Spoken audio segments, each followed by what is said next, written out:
Sure. Good morning, everybody. Let us continue with question 14. I think we had already prepared question 14, the statement of excess capital. Okay. So now let us start preparing the statement of piecemeal distribution of cash.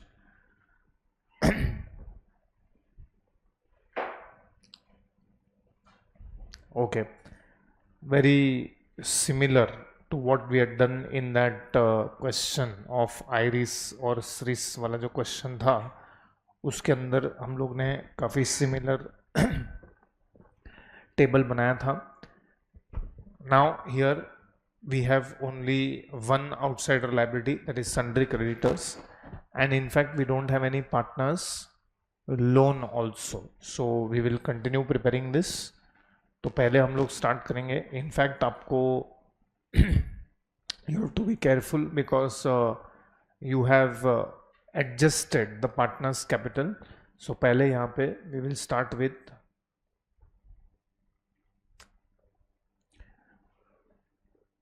Balance due और opening balance due और opening balance. Available cash, we will write down 9,000. So available cash में you can write 9,000. Creditors में we will write 16,000. That is how much you have to pay to the creditors.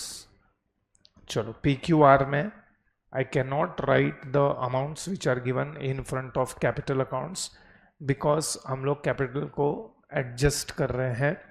So you have to find out adjusted capital from your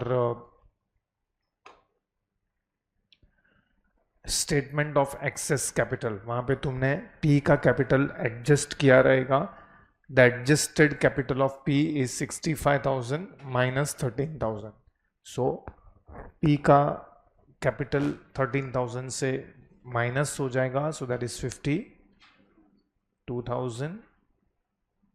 चलो वैसे ही Q में 50,500 and सामने we will subtract his loan balance. ये सब already you must have done in statement of excess capital. तो वहाँ से तुमको adjusted capitals मिल जाएगा. This is 32,000. चलो now for total liabilities, that is why I always have insisted that आप लोग total liabilities को total you have to actually total manually. You cannot just copy the liabilities side total. You cannot write 163,500, वो गलत हो जाएगा. So आपको actually total करना चाहिए and the total will start from creditors. So total करो and give me the amount of total liabilities. 16,000 plus 52,000 plus 43,500 plus 32,000. बोलो कितना होता है? 1,43,500.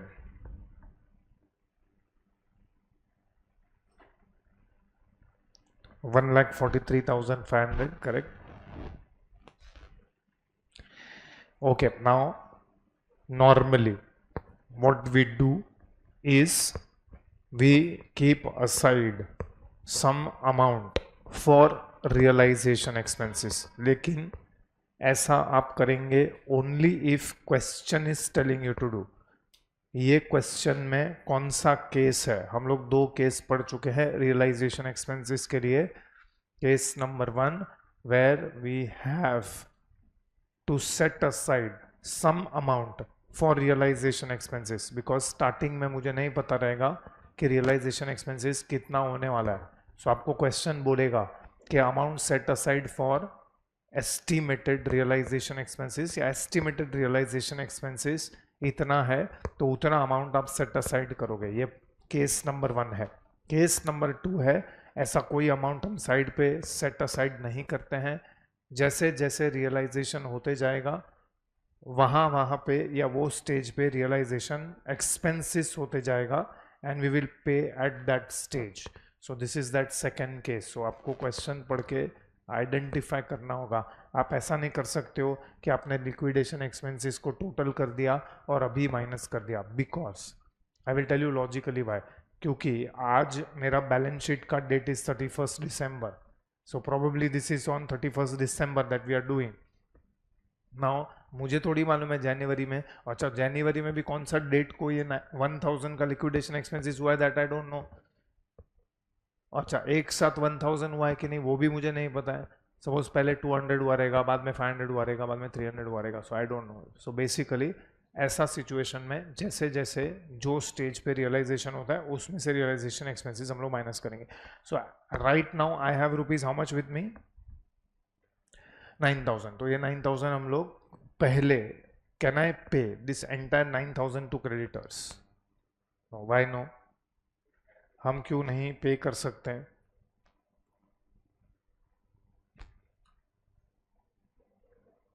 नहीं, क्यों नहीं पे कर सकते हैं?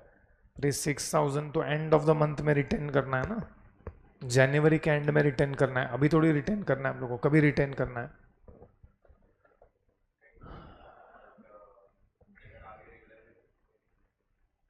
अरे आगे रियलाइजेशन हुआ पहले आप लिखो. चलो next time write down less, write down less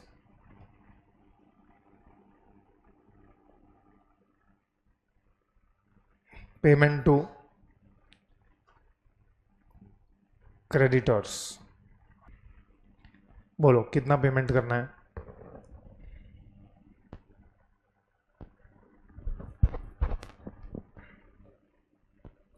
can I pay 9000? That is my question. से एक तरीका है कि आप यहाँ पे 9000 पे कर दो. अभी 9000 पे करेंगे तो कितना हो जाएगा? 0 हो जाएगा. लेकिन ये लोग ने क्या बोला है, we have to retain cash at the end of the month. कितना रुपीज? 6000. लेकिन this is end of which month? January. तो अब दो तरीका हो सकता है, या तो अभी है ना पेमेंट टू क्रेडिटर्स कुछ मत करो, अभी पेमेंट टू क्रेडिटर्स कितना करो? 0. फिर आप जनवरी में रियलाइजेशंस करो, क्योंकि आप लोग को क्वेश्चन में ना एक बहुत ही इंपॉर्टेंट स्टेटमेंट दिया हुआ है, cash is distributed at the end of each month. दो ये लोग ने लिखा है cash is distributed to the partners at the end of each month. So obviously cash is distributed to everybody at the end of each month, and it is logical also. How it is logical? Like for example आज मेरे पास 1000 रुपए का realisation हुआ, तो थोड़ी मैं creditors को बोलेगा आके 1000 रुपए लेके जाओ. फिर 3 दिन बाद वापस मेरे पास 3000 का रियलाइजेशन हुआ, then again I will call creditors, आज आके मेरे पास से 3000 लेके जा. फिर अगेन जनवरी 15 को रियलाइजेशन हुआ 500 रुपीज का, तो क्रेडिटर्स को फोन करके बोलूंगा आके 500 रुपए लेके जा. तो क्रेडिटर्स बोलेगा क्या टाइम पास लगा कर रखा है, एक 5000 रुपए के लिए 3 बार बुलाता है, एक ही बार बुला के 5000 दे देना. Yes or no? So what will happen is partners have decided that we will distribute cash at the end of each month. तो हम क्रेडिटर्स को बोल देंगे भाई आप 31st जनवरी को आना, आपका जो भी पैसा है हम 31st जनवरी को ही पे करेंगे. सो तब तक मुझे ये भी पता चल जाएगा कि जनवरी में how much realisation has taken place. So at present, just for avoiding confusion, हम लोग क्या करेंगे, suppose for example today we are, this cash at bank is as on which date? 31st December. तो ये स्टेज पे हम creditors को क्या करेंगे, कुछ भी नहीं देंगे. हम उसको डायरेक्टली कब बुलाने वाले हैं? 31st जनवरी. तो इसके सामने लिख दो डैश. एक्चुअली नहीं लिखोगे तो भी चलेगा, जस्ट एक्सप्लेनेशन के लिए मैंने लिखवा है. सो लिखो dash. Okay, now what you will write? Add और other next line we will directly go for what? January realisation. ये मैंने क्यों लिखवाया? Just that you have to, और यू में रिकलेक्ट कि हर क्वेश्चन में तो हम अवेलेबल कैश में से पेमेंट करना चालू करते हैं. इस बार हमने पेमेंट क्यों नहीं किया? सो इस बार हमने पेमेंट इसलिए नहीं किया है क्योंकि intention of partners is to retain some cash. अब 31st December को कितना कैश रिटेन करना है वो हमको दिया नहीं है. They have given that we have to retain cash at the end of the month, that is end of January. Anyways चलो. So now realization. First of all, you tell me how much will be the realization. हो सके तो same line में bracket open करो. It is how much plus how much. What are the realization that have taken place in January?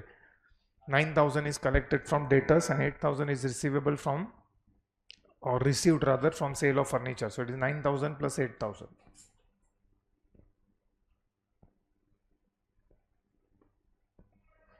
So 9000 plus 8000 we get 17,000. बोलो ये 17,000 में से first आप क्या पे करोगे? Liquidation expenses and realisation expenses one and the same, but question बोल रहा है लिक्विडेशन एक्सपेंसेस, तो आप भी लिखो लिक्विडेशन एक्सपेंसेस. सो लिखो less liquidation expenses, don't total, बीच में टोटल नहीं करने का. 1000. चलो now can you tell me how much is the total available cash? 16,000. So 16 कैसे हुआ? 9 plus 17 minus 1, 25,000. Can I pay 16,000 to creditors at this stage? Yes. क्यों हम 16,000 पे कर सकते हैं? Because we have definitely we have to maintain cash retained ₹6,000. मतलब मुझे 6,000 बैलेंस रखना है, बट मैं क्रेडिटर्स को पे करूंगा तो उसके बाद भी मेरे पास बहुत सारा कैश बचेगा. सो next time write down less paid to creditors fully.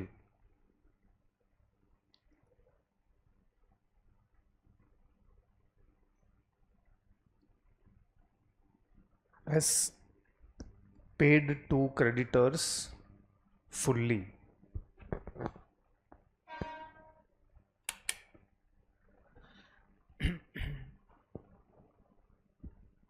यहां पे क्रेडिटर्स का टोटल कर दो, वो 0 हो जाएगा.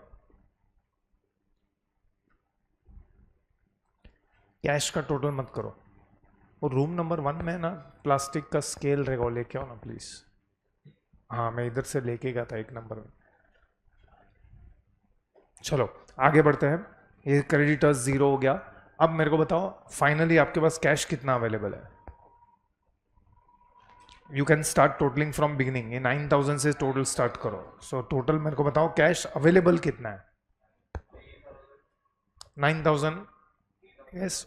कैन आई पे दैट 9,000 नाउ? नो. क्यों 9,000 पे नहीं कर सकते हम लोग? क्योंकि 6,000 रिटेन करना है. तो how much is the cash that I can pay? 3,000. But किसको? आर. आपका जो ऑर्डर ऑफ पेमेंट है आप चेक करो. I don't have the order of payment, मैंने सॉल्व नहीं किया, आप लोग ने सॉल्व किया था. सो इस स्टेज पे विच पार्टनर को we have to pay? R. कितना पे करना है? 3,000. So we have sufficient cash. उतना तो हम पे ही कर सकते हैं. Next time write down less payment of R's capital.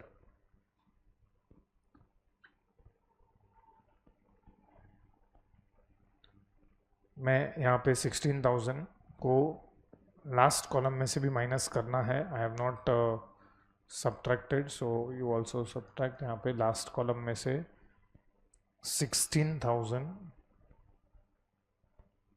और यहाँ से अभी 3,000.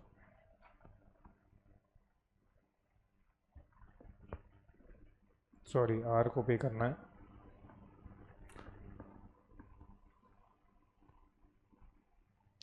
ओके ये स्टेज पे टोटल करो.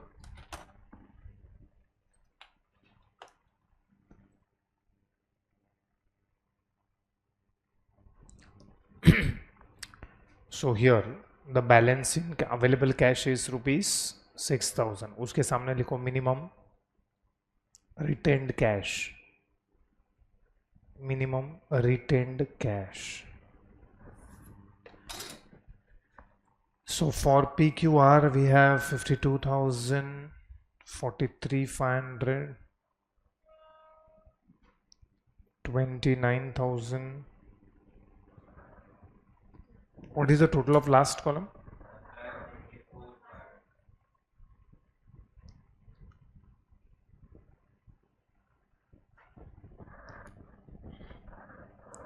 $1,24,500. Okay, now we start with the important part, that is February realization. What is given in February realization? First of all, point number 1, they are saying 1,000 rupees should be paid as liquidation expenses. Second, they are saying 2,000 rupees cash is to be retained in the business at the end of the month. Now, as such, if you see in February, first of all, अगर आप ये transaction देखोगे, R has accepted machinery for 9,000. R is one of the partner and he has accepted machinery for ₹9,000. But this machinery that R has accepted for rupees 9,000 is as a part payment of his capital. What is meaning of as part payment of his capital? ये question मैंने last time भी last question में पूछा था कि partner जो machinery लेके जा रहा है, is he paying that much amount to the firm? No, he is taking over that asset, in this question machinery, as a part payment towards his capital. At this stage अगर आप check करोगे तो R को payment कितना करना है? 29,000. तो R क्या बोल रहा है फर्म को कि वैसे भी मुझे 29,000 फर्म के पास से लेना है, तो ये जो मशीनरी पड़ा है ये मशीनरी मैं लेके जाता हूं. Do you agree with this? Now when I say कि आर मशीनरी लेके जा रहा है, लास्ट क्वेश्चन में भी और ये क्वेश्चन में भी, in the last question if you see the language of the question, last question में क्लियरली बोला था दैट आइरिस जो मशीनरी लेके जा रहा है, iris is taking over this machinery in part discharge. When I say in part discharge, it means it is in part discharge of his capital. मतलब ये ऐसा नहीं हो रहा है कि आइरिस फर्म को 10,000 रुपीज दे रहा है एंड मशीनरी लेके जा रहा है. आइरिस क्या बोल रहा है, वैसे भी मेरे को फर्म में से पैसा लेना है, 15,000 समथिंग कुछ था, तो मेरे को 10,000 या मशीनरी मुझे 10,000 में दे दो. वैसे ये क्वेश्चन में भी आर बोल रहा है वैसे भी मुझे फर्म के पास से 29,000 लेना है, so you give me machinery for rupees 9,000. इधर तक समझ में आया तो मैं नेक्स्ट स्टेज ऑफ डिस्कशन में जाऊं. ओके ठीक है, चलो. Now next line, what will you right? First of all you will पे व्हाट एक्सपेंसेस. सबसे पहले आप इसमें से क्या पे करोगे? Liquidation expenses. Write down next line, less liquidation expenses. Liquidation expenses amount is rupees 1,000, सो यहाँ पे 1,000 माइनस करो. Of course don't total. Next line, right down less machinery taken over by R. Next line, write down less machinery taken over by R. Will you subtract 9,000 in available cash? No, directly you will subtract 9,000 is what? R के column में 9,000 and total liability में 9,000. We have reached a very important stage in this question. ये stage पे हम लोग ने R को एक मशीनरी दिया है at rupees 9,000. I have two questions to ask. Look at your statement of excess capital. Listen to my question very carefully. पहले question समझो, then you will be in a position to answer. At this stage, you have given machinery of rupees 9,000 to R. But ये stage पे R को payment नहीं मिलना चाहिए था. ये स्टेज पे Q एंड R को 7,500 मिलना चाहिए था. Yes or no? As per what you have decided in the statement of excess capital, ये स्टेज पे Q एंड R को 7,500 मिलना चाहिए था. लेकिन तुमने उठा के एक मशीनरी R को दे दिया फॉर रुपीज 9,000. मतलब R has got payment in excess of what he should get at this stage. मतलब अगर मैं 7,500 को डिवाइड भी करूंगा, because you have written here that 7,500 should be given to Q and R in the ratio of 3:2. That means R should get how much rupees? 3,000. But instead you have given R machinery for rupees 9,000. मतलब अगर आपने are को 9,000 का machinery दिया है तो आपने order of payment को ब्रेक किया है. तो ऐसा क्यों? एंड मेरा सेकंड क्वेश्चन ये है, why will other partners P and Q agree for this? First of all, have you understood my question? First of all, you understand the problem? तो उसका सोल्यूशन समझेगा. प्रॉब्लम क्या है कि ये स्टेज पे आपने आर को 9000 का मशीनरी दे दिया, बट ये स्टेज पे आर को 9000 मिलना ही नहीं चाहिए था. डोंट से नहीं सर हम कैश किधर दे रहे हैं, हम तो मशीनरी दे रहे हैं. अरे आप जो उसको मशीनरी दे रहे हैं उसके लिए आर आपको पैसा नहीं दे रहा है. You are giving machinery to R in part payment of his capital. 9000 आपने उसके एडजस्टेड कैपिटल में से लेस किया है. तो ऐसा नहीं है कि आर मशीनरी लेके जा रहा है और सामने 9000 दे रहा है. आपने आर को मशीनरी जो दिया है that is in part payment of his capital, but at this stage R should have not got only 9000. In fact, R should have got along with Q, R should have got only rupees 3000. But instead आपने R को machinery उठा के दे दिया 9000 में. तो ऐसा क्यों? और सेकंड क्वेश्चन मेरा ये है, why will other partners P and Q agree for this? P and Q will agree for this. Why will Q agree for this? चलो P तो ठीक है, क्योंकि ये स्टेज पे P को तो वैसे भी पैसा नहीं मिलना चाहिए था. आपने फर्स्ट ऑर्डर ऑफ पेमेंट तो कंप्लीट कर लिया. You have paid first 3000 rupees to R, तो वो तो ठीक है. लेकिन अब लॉजिकली 7500 देना चाहिए था Q एंड R को इन द रेशियो ऑफ 3:2. लेकिन now you are settling R's capital to the extent of 9000. R का कैपिटल सीधा 9000 से कम हो गया. So don't you think P and Q, forget about P. चलो why will Q agree for this?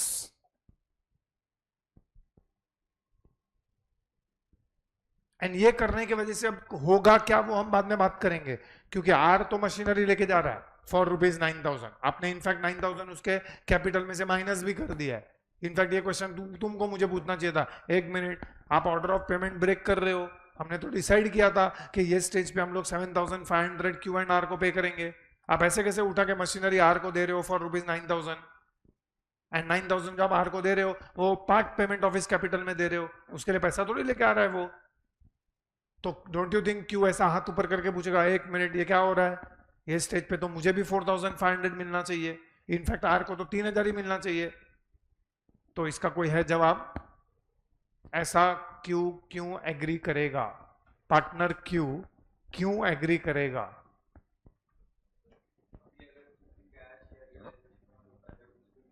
किसको मिलेगा?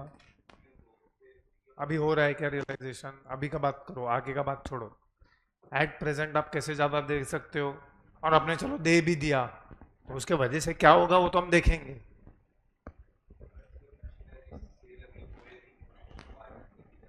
तो किधर दिया है बुक वैल्यू? एक मिनट, लेट मी चेक. अच्छा, बुक वैल्यू 3500. हाँ,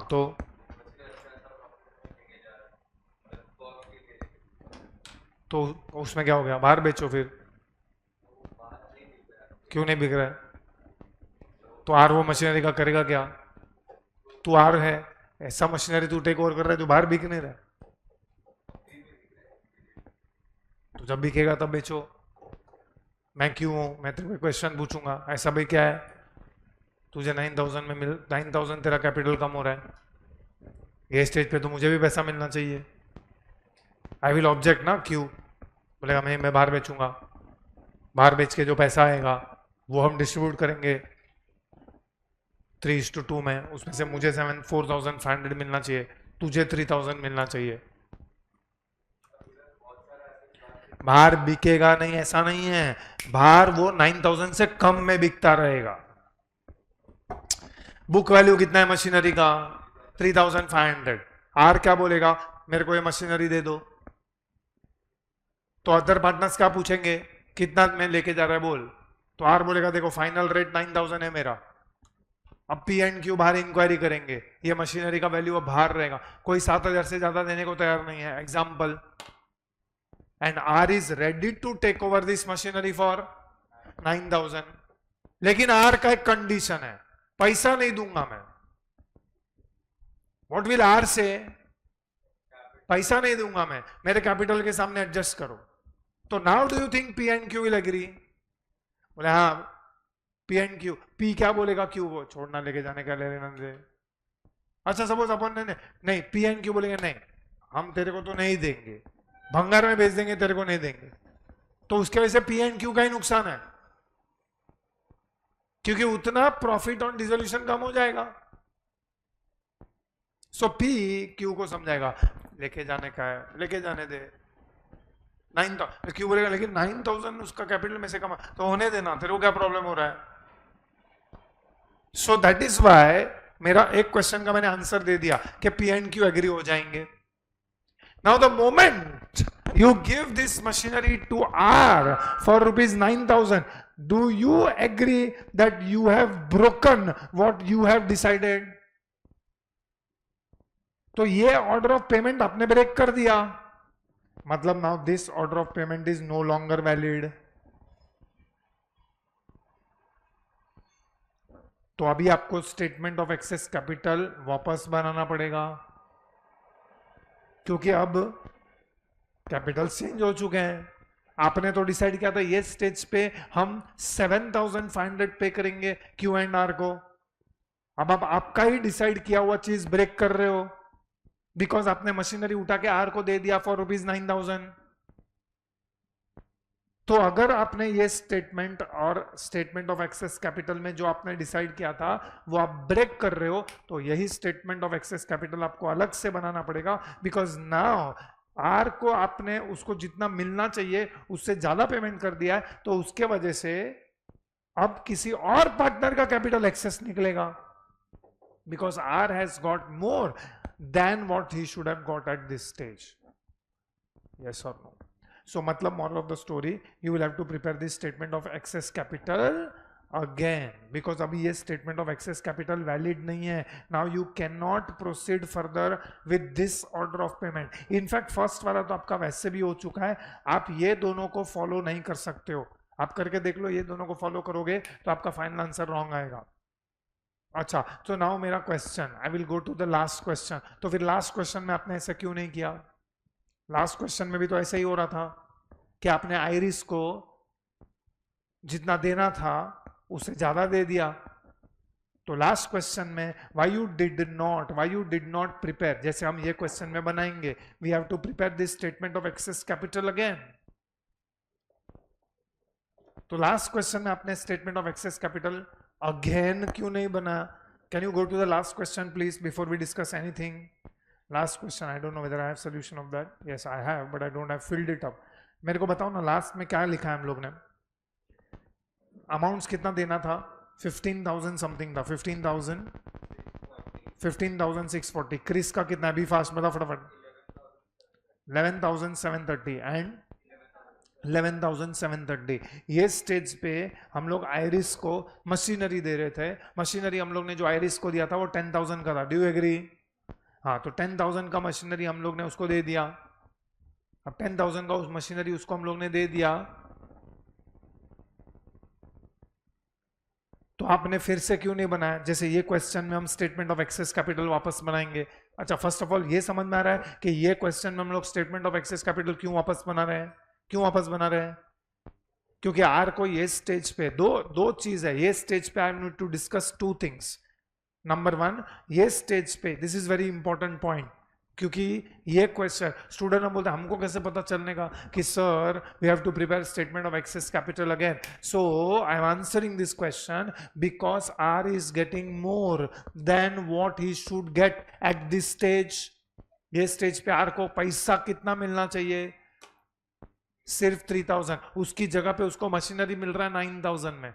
तो ये क्वेश्चन का जो आंसर मैंने दिया है इसके ऊपर दूसरा क्वेश्चन अराइज होता है, लेकिन आप आर को मशीनरी 9,000 में क्यों दे रहे हो? बाकी के पार्टनर क्यों एग्री करेंगे? बाकी के पार्टनर इसलिए एग्री करेंगे because R is taking over machinery at a higher value than what it would have fetched if you would have sold this machinery in the market, but R must have kept a condition. देखो ये सब question में नहीं दिया हुआ है, ये सब क्वेश्चन में नहीं दिया हुआ है, बट ये सब hidden part of the question है। To understand the question better, without discussing all this I would have easily discussed, but आप सोचो कि ऐसा पार्टनर्स क्यों एग्री करेंगे? तो पार्टनर इसलिए एग्री करेंगे क्योंकि R must be giving a higher value. लेकिन आर ने कंडीशन रखा रहेगा, आर क्या बोलेगा? मैं पैसा नहीं लेके आएगा। आप मेरे को बोलेगा ना मशीनरी सामने 9,000 दे, मैं पैसा नहीं देगा। हाँ, मैं पैसा नहीं देगा लेकिन उसकी जगह पे मेरे कैपिटल के सामने एडजस्ट करो। ओके, सो हम वो करने के लिए तैयार हैं। And because of that, order of payment has broken. If order of payment has broken, yes, statement of excess capital is no longer valid. आपको स्टेटमेंट ऑफ एक्सेस कैपिटल फिर से बनाना पड़ेगा। ऐसे ही सेम जैसे हम लोग ने बनाया वो फिर से बनाएंगे। कैसे बनाएंगे वो हम लोग देखेंगे, बट ये समझना इंपॉर्टेंट है, we have to prepare statement of excess capital again. So this brings us to the previous question.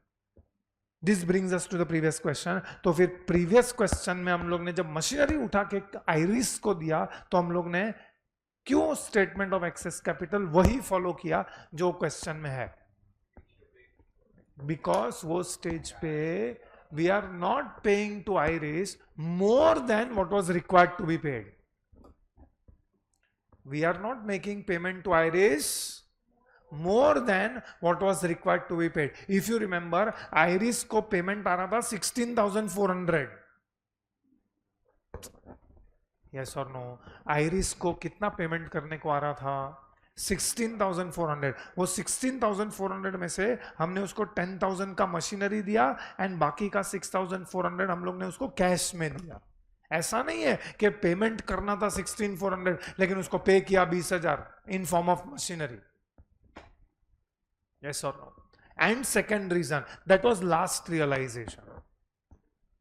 That was last realization. तो last realization में ही सब कुछ सेटल हो जाता है।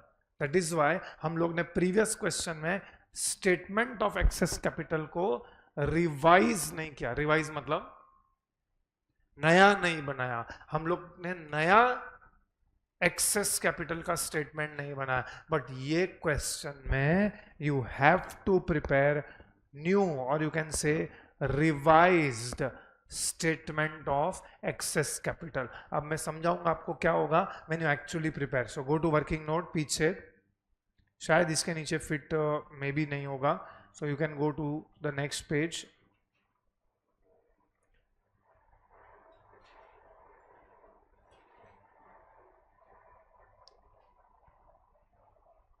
Write down revised statement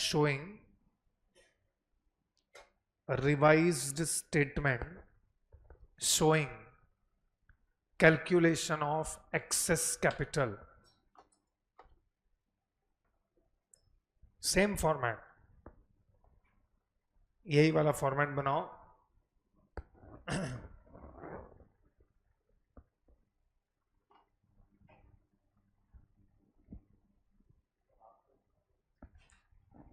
half page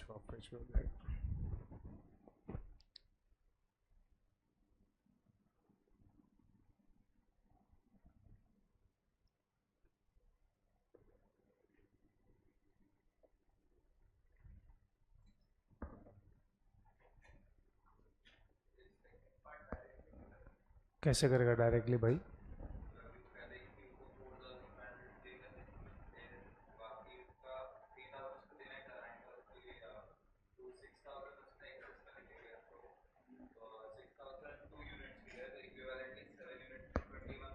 ये बनाना चलना भाई स्टेटमेंट ऑफ कुछ भी बोलते रहता है।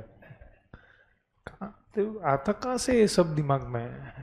इतना सब करने का उससे अच्छा स्टेटमेंट ऑफ एक्सेस कैपिटल में पता चल जाएगा कि तू सही बोल रहा है कि गलत बोल रहा है। चलो let's start. Write down PQR। अच्छा, डू वन थिंग, पहले मुझे बताओ कि ये स्टेज पे उनका रिवाइज्ड कैपिटल्स कितना हो गया। देखो अभी कैपिटल्स का फिगर्स चेंज हो गया है। Can you tell me now कि उनका रिवाइज्ड कैपिटल्स कितना हो गया? हाँ, तो उसमें लिखो बैलेंस एडजस्टेड कैपिटल्स, क्योंकि आपने R को मशीनरी दिया है तो अब बैलेंस एडजस्टेड कैपिटल्स कितना है? सो ऑफ कोर्स P का सेम है, Q का भी सेम है, 52,000, 43,500 एंड 9,000 माइनस करोगे तो R का कितना आएगा? 20,000. See P Q must have told to R कि देख भाई तुझे ये स्टेट पे 3,000 मिलना चाहिए, बट तुझे मशीनरी मिल गया 9,000 में, अब थोड़ी देर के लिए तू साइड पे बैठ जा, अब हम फाइंड आउट करेंगे कि अब एक्सेस कैपिटल कितना है, तो उसको अभी पहले पैसा मिलेगा। अब तुझे अभी पैसा पहले नहीं मिलेगा, जैसे हम लोग ने पहले एक्सेस कैपिटल के स्टेटमेंट में डिसाइड किया है। सो अब देखते हैं अब किसका एक्सेस कैपिटल निकलता है। मैं कैलकुलेट करने से पहले ही बोल सकता हूं किसका कैपिटल एक्सेस नहीं निकलेगा। आर का नहीं निकलेगा, पी और क्यू में से किसी का निकलेगा, मोस्टली तो क्यू का निकलेगा, बट लेट अस सी किसका निकल रहा है excess capital. So we are continuing with this statement of excess capital that we had prepared. Again we are preparing, this is our number 1. So number 2, PSR, I am just writing short form, you may wish or you may write full form. What is the profit sharing ratio? 4:3:2. Next number 3 हम लोग क्या calculate करते हैं, 1 and 2 को use करके, if you remember what we use to calculate, capital per unit of profit, capital per unit of profit, and इसको हम लोग कैलकुलेशन लिखते भी हैं, it is number 1 of our table divided by number 2, 52,000 divide by 4 is it 13,000, 43,500 divided by 3, 14,500, and 20,000 divided by 2 is 10,000. Number 4 क्या लिखते हैं हम लोग नंबर 4 में, please don't change the language, it is proportionate capital taking. बोलो proportionate capital, we will take or we will find out proportionate capital, yes, whose CPU we will take it as base. Okay, so taking R's capital per unit of profit as base, having minimum CPU.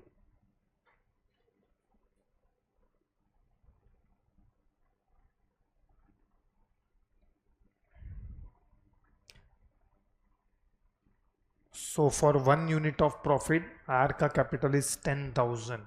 So for 4 units of profit, P का capital होना चाहिए 40,000, and for 3 units of profit, Q का capital होना चाहिए 30,000. So number 5, we will calculate excess capital by comparing 1 and 4. So excess capital का calculation we used to write is 1 minus 4. So यहाँ पे P का excess capital is 12,000. Is it 12,000? And Q का excess capital is 13,500. Of course R का excess capital अभी नहीं आ सकता है because R has already got in excess of what he should have got.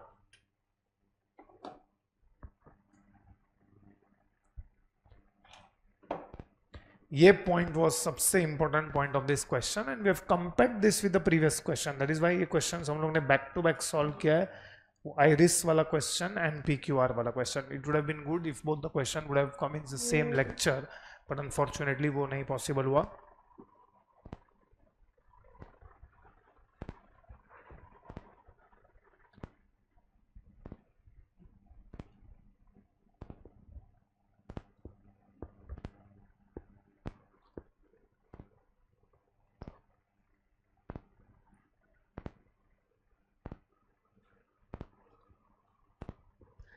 Okay, we will proceed with point number 6, 7, 8, 9.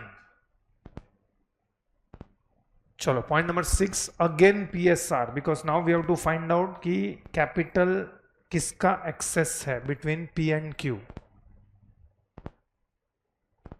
So what is the profit sharing ratio between P and Q is 4 and 3.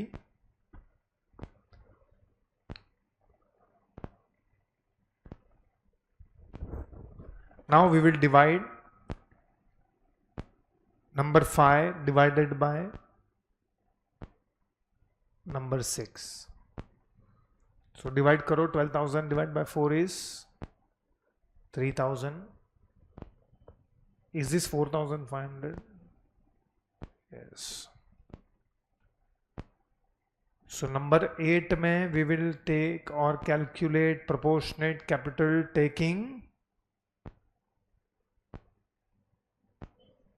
piece capital per unit of profit as base.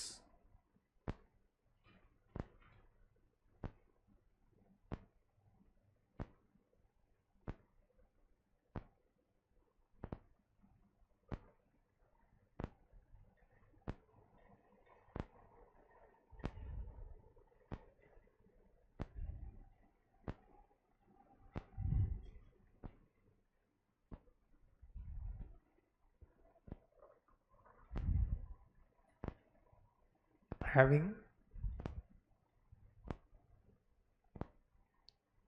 minimum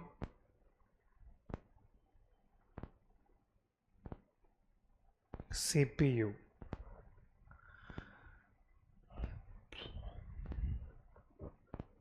So for 1 unit of profit P का capital is 3,000, 4 units of profit के rate will be 12,000 and for C it is 9,000.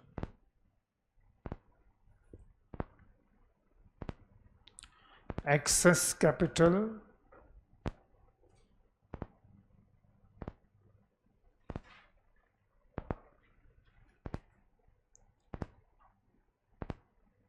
is point number 5 of our table minus point number 8. चलो अभी P का access capital नहीं आ रहा है but Q का capital access आ रहा है 4,500.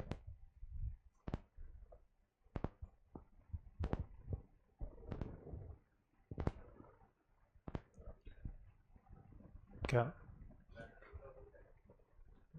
पर मैंने किधर ना बोला था? See, I want to mention one thing. Do you think all this what I'm writing carries marks in exam?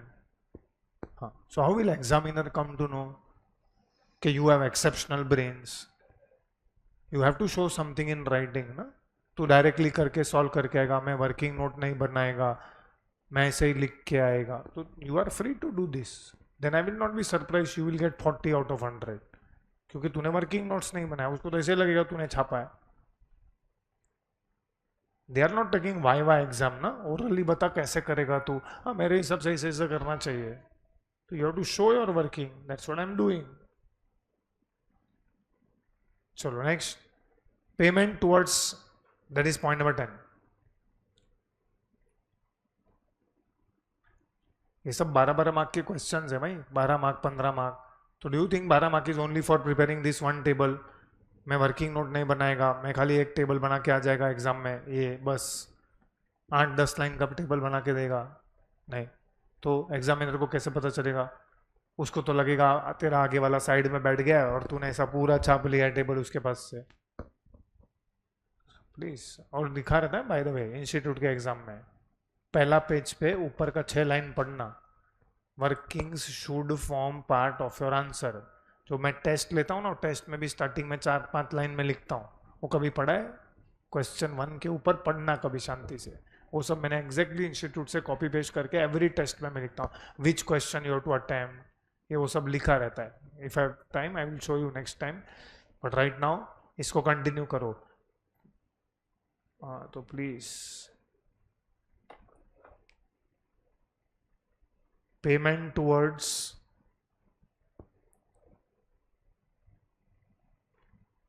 Partners capital.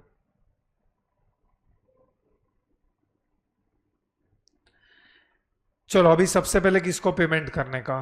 First you will pay home. क्यों? ये नया हो गया अभी, वो पहले वाला जो है ना, फर्स्ट पे हाउ मच टू क्यू. हाँ, सो write down first pay ₹4,500 to Q. पहले वाला टेबल है वो वेस्ट है, अभी कुछ काम का नहीं है हम लोग के. First pay 4,500 to Q. Okay, then pay rupees how much? ये कैसे आइडेंटिफाई करने का? I told you what is a shortcut. कौन सा नंबर है? Point number 8. 8 में टोटल देखो आप, 21,000 to P and Q in 4:3. Finally, pay all in 4:3:2. चलो अभी ये स्टेज पे हमको किसको पेमेंट देना है? कितना? क्यू को देना है. कितना पेमेंट करना है? 4,500. Now listen to my question carefully. How much is the cash that is available with you? 5,000. Can you pay 4,500 out of 5,000 that is available with you? No. Why no? Because at this stage we have to maintain a cash of rupees 2,000. So at this stage आप ज्यादा से ज्यादा कितना payment कर सकते हो? किसको? Q को. So write down next line, less payment of Q's capital.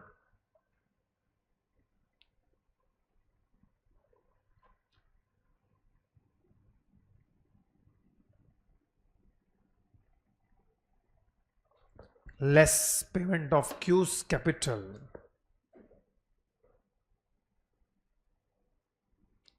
3,000. And why we have paid only 3,000? Because we have to retain cash of rupees 2,000. 2,000 का कैश हमको रिटेन करना है. That is why.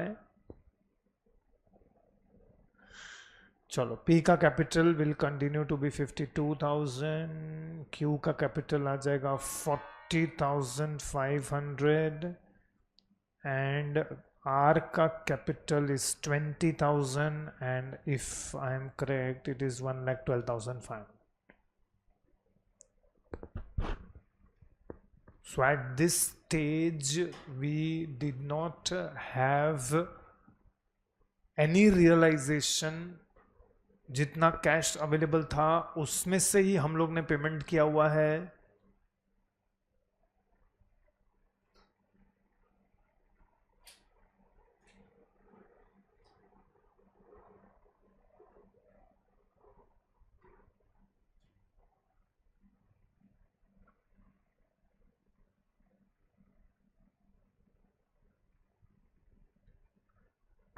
Okay, now what is the next step? February हो चुका है. चलो March realisation, do it on your own. खुद से करो. टोटल रियलाइजेशन कितना आया है? 38,000 प्लस 10,000 प्लस 41,000. मुझे खाली एक पॉइंट का आंसर दो. टोटल कितना हुआ? 89,000. Use a calculator. कैलकुलेटर उठाओ. कैलकुलेटर उठाओ. Can you tell me how much cash we had already written? 2,000 plus हमको कितना मिला? 89,000. 89,000 में से पहले क्या पे करोगे? लिक्विडेशन एक्सपेंसेस पे करोगे. तो कितना बचेगा? हाँ, उसमें से पहले आप किसको पेमेंट करोगे? P and Q नहीं. आप P and Q नहीं बेटा, अभी तक आपने सिर्फ 4,500 में से 3,000 पे किया. तो पहले आप किसको पे करोगे? कितना? 1,500. तो Q को पेमेंट कर दिया. टोटल मत करना. उसके बाद आप कितना पेमेंट करोगे? 21,000. किसको? P and Q को. कौन से रेशियो में? 4:3. मतलब 12,000 आप P को दोगे, Q को 9,000 दोगे, और बाद में जो पैसा बचेगा वो तीनों में बांट दोगे in the ratio of 4:3:2. Will you do it on your own? चलो खुद से करो. Last realisation, do it yourself. Go slow, don't make mistake.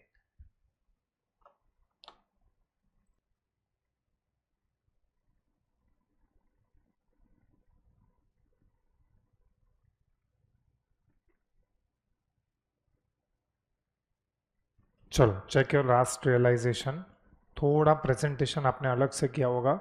You must have subtracted the realisation और liquidation expenses separately.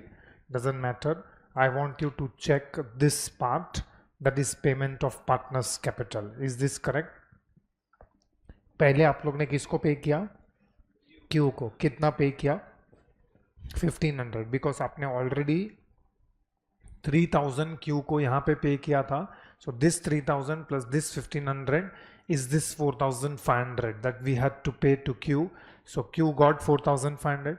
Next we have to pay 21,000 to P and Q respectively.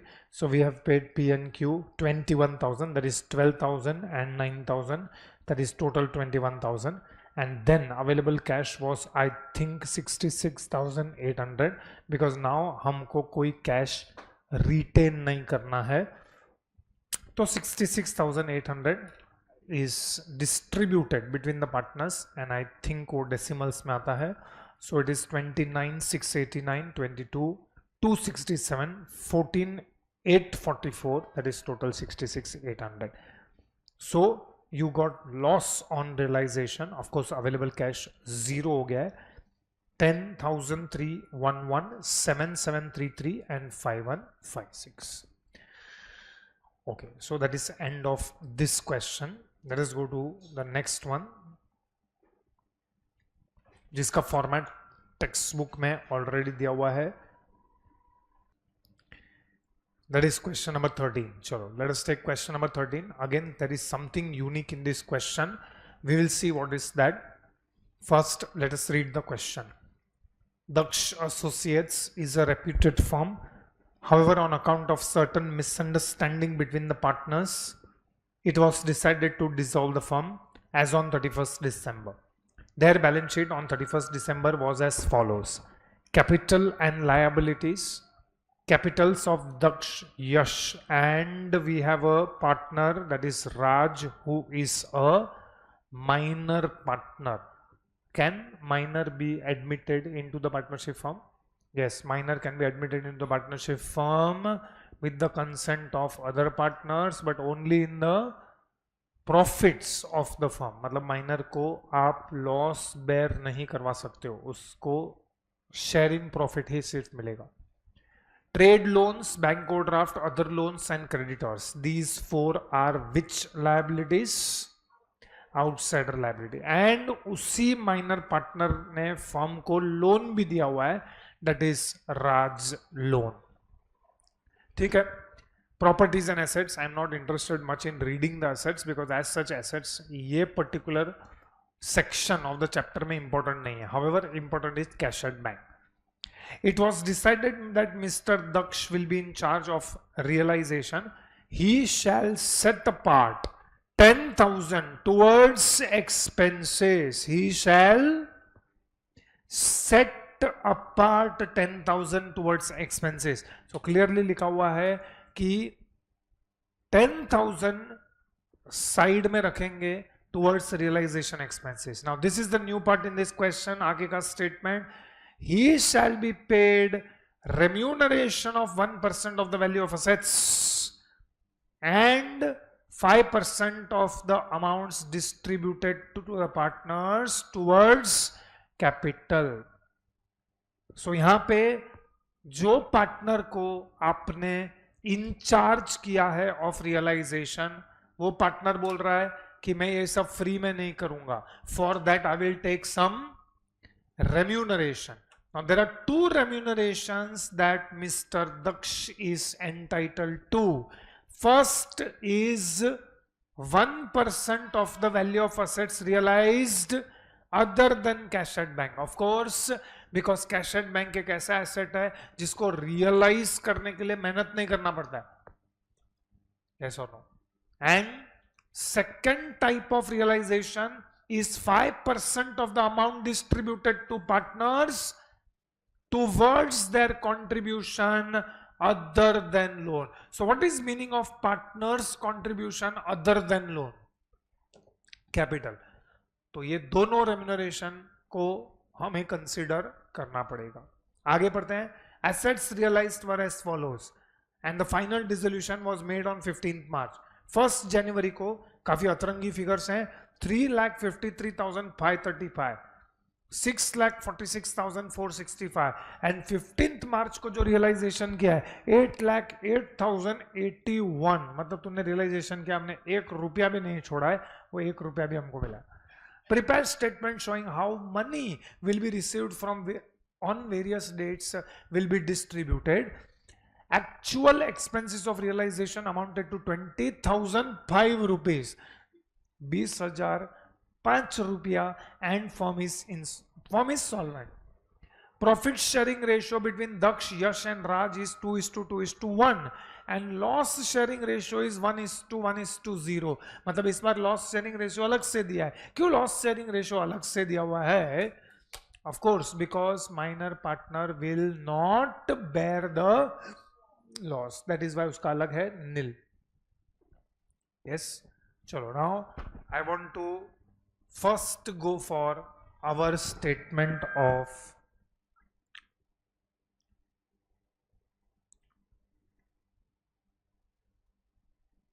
किधर गया वो statement?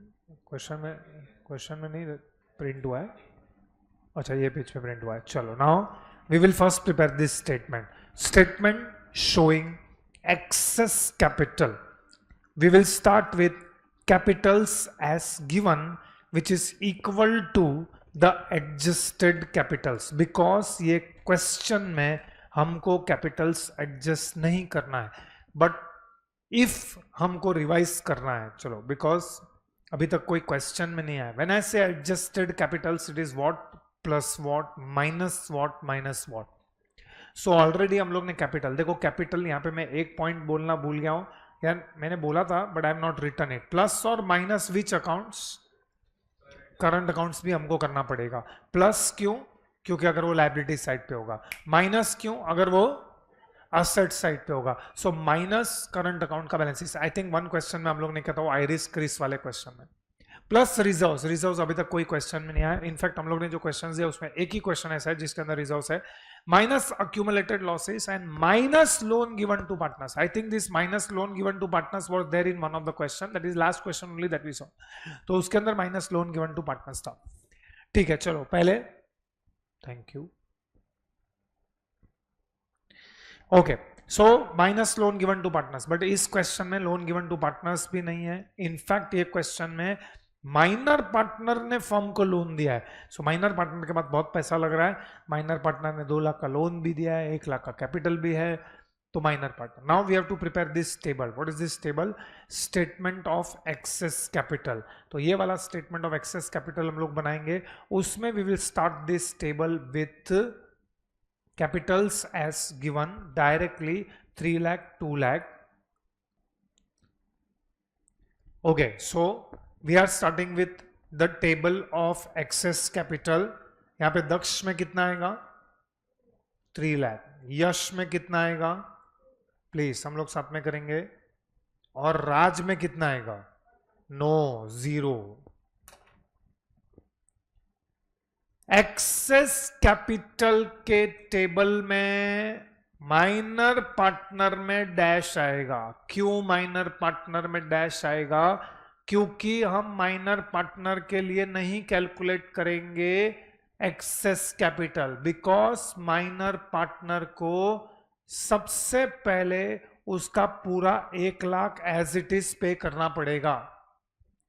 Before you start paying other partners. Who are those two other partners? Daksh and Yash. Minor partner को you have to pay 1 lakh. First pay ₹1 lakh to Raj. क्यों पहले उसको आप पे करोगे? Why will you pay 1 lakh to Raj? Because first of all Raj is minor. Okay, now ध्यान से सुनो. क्या आपको ये स्टेज पे पता है कि जब हम पार्टनर्स को पेमेंट करना स्टार्ट करेंगे तब हमारे पास कैश कितना होगा? आज पता है आपको? नहीं. Listen carefully. अच्छा, दक्ष का कैपिटल कितना है? Can you tell me? 3 lakh. Yash का कैपिटल कितना है? एंड राज का कैपिटल कितना है? 1 लाख. बरोबर है. आज मुझे नहीं पता है when I start doing the payment toward partners how much money will be available. बरोबर है. Suppose money available is only 5 lakh या 4 lakh. चलो क्या करोगे? Money available is 4 lakh. बरोबर है. तीनों का टोटल कैपिटल कितना है? 6 लाख. मतलब 2 लाख का लॉस है. अब ये 2 लाख के लॉस में किसको शेयर नहीं मिलेगा? राज को नहीं मिलेगा। तो 4 लाख, अगर सिर्फ मेरे पास 4 लाख, सपोज सब रियलाइजेशन हो गया, जस्ट एग्जांपल, एंड अभी सिर्फ पार्टनर को पे करना बाकी है, Daksh, Yash, I think it is Yash only, हाँ, एंड राज, सिर्फ मेरे पास 4 लाख रुपीज बचा। If we are left with 4 lakhs after doing all the payments, बस अभी मेरे पास 4 लाख है और सामने मेरे को कैपिटल्स का 6 लाख रुपीज पे करना है, तो क्लियरली मुझे दिख रहा है 2 लाख का लॉस है। अब ये 2 लाख का लॉस में से आप किसको शेयर नहीं दे सकते? राज को शेयर नहीं दे सकते, मतलब सबसे पहले आपको पूरा 1 लाख रुपया राज को देना पड़ेगा। यस, सो एक्सेस कैपिटल के टेबल में क्वेश्चन ओवर, आप राज का एक्सेस कैपिटल ढूंढ के उसको अदर पार्टनर्स की तरह ट्रीट नहीं कर सकते हो, क्योंकि अगर लास्ट में पैसा कम बचा तो minor partner will not bear the loss on dissolution. अच्छा, उल्टा हुआ तो सपोज फॉर एग्जांपल 4 लाख नहीं, मेरे पास 8 लाख बचता है या 9 लाख बचता है। अब 9 लाख बच रहा है, 9 लाख बच रहा है एंड टोटल तीनों का कैपिटल कितना है? 6 लाख। तो भी पहले आप किसको पे करोगे? राज को, because Raj is a minor, he will not bear loss. Okay, 1 lakh pay करोगे आप, बरोबर है। उसके बाद आपके पास कितना बचेगा? 8 लाख। फिर आप किसको पे करोगे? दक्ष एंड यश को उसका कैपिटल दे दोगे। बाद में जो बचा दैट इज प्रॉफिट, उसमें तो राज को शेयर मिल सकता है ना। So Raj can always get share in profit, but he can not get share in loss. इसलिए हम लोग ये टेबल में राज का कैपिटल नहीं लेंगे, क्योंकि राज को तो वैसे भी तुमको पहले 1 लाख रुपए देना ही पड़ेगा। तो क्वेश्चन अराइज ये होता है कि ये तो फिर कॉलम बनाया ही क्यों? ये जो टेबल है वो सिर्फ दक्ष और यश का ही करो, राज को क्यों लिखा इधर? राज को इसलिए लिखा है क्योंकि अगर ये क्वेश्चन में if we had to adjust the capitals, तो वो एडजस्ट हम कैपिटल्स यहां पे ही करेंगे। सपोज ये क्वेश्चन में रिजर्व होता, तो रिजर्व्स में राज को शेयर मिलेगा कि नहीं मिलेगा? मिलेगा। तो रिजर्व्स का डिस्ट्रीब्यूशन बताओगे किधर? इधर ही बताओगे। Are you getting this? So presentation पे इक्वली ध्यान देना है। चलो now do this table on your own, at least start तो करो। Reach up to excess capital, बाद में मैं बताऊंगा इसके अंदर और एक इंपॉर्टेंट पॉइंट है। अब ये जो एक्सेस कैपिटल का टेबल बनेगा, वो एक्सेस कैपिटल का टेबल सिर्फ कौन से 2 पार्टनर्स के बीच में बनेगा? Daksh and Yash. Okay, can you tell me Daksh and Yash के बीच में प्रॉफिट शेयरिंग रेशियो कितना है? Profit sharing ratio 2:2। हाँ, बट खाली हम लोग कौन से दोनों पार्टनर का लेंगे? Daksh and Yash.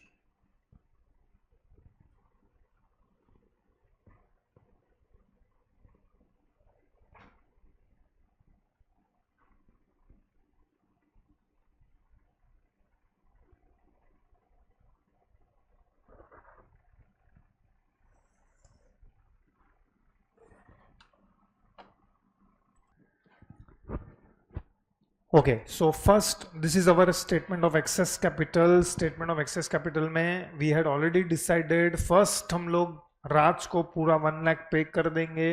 Then I took an example कि suppose मेरे पास 9 lakhs बचता है, वो 9 लाख में से 1 लाख पहले आप पूरा राज को पे कर दोगे। उसके बाद you prepared statement of excess capital between Daksh and Yash, उसमें डिसाइड हुआ कि दक्ष का एक्सेस कैपिटल इज 1 लाख, तो आप दक्ष को उसका 1 लाख रुपीस पे कर दोगे। उसके बाद बचेगा 7 लाख।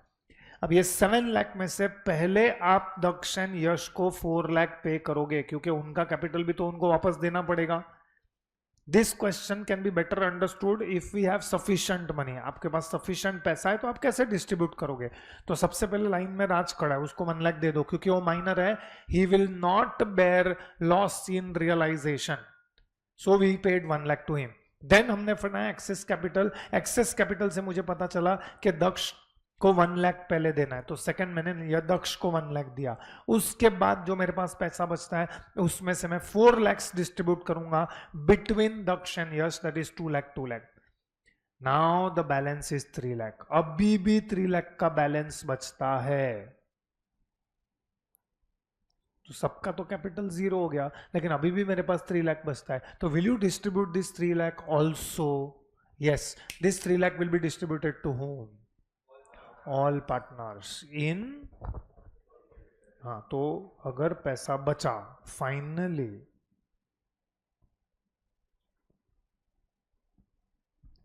पे all in 2:1. This was important point. If you ask me what was the important point, is this one.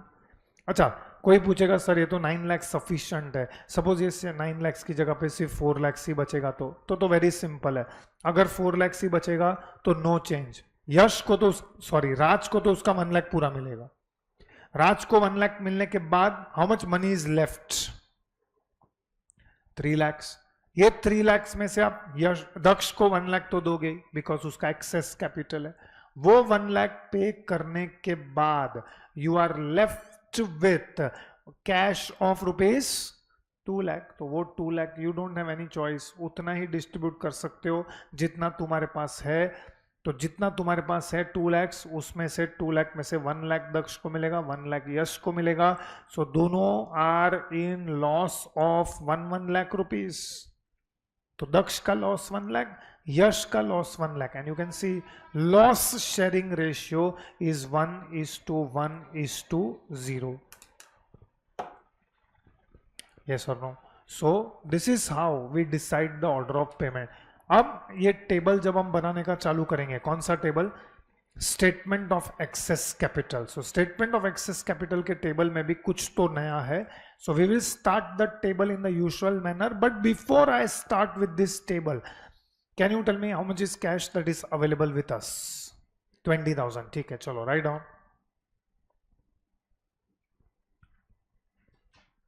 Opening balance slash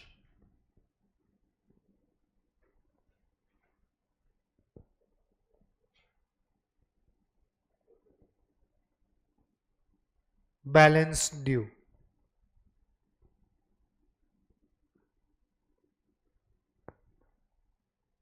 available cash में 20,000।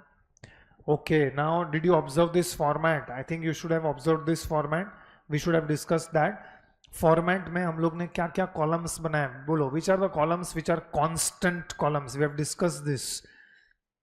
constant column कौन से हैं? particulars column is the constant column, उसके बाद available cash and adjusted cap। ये adjusted capitals में ना correction है, ये adjusted capitals में यहाँ पे line नहीं होना चाहिए, ये दक्ष के बाद।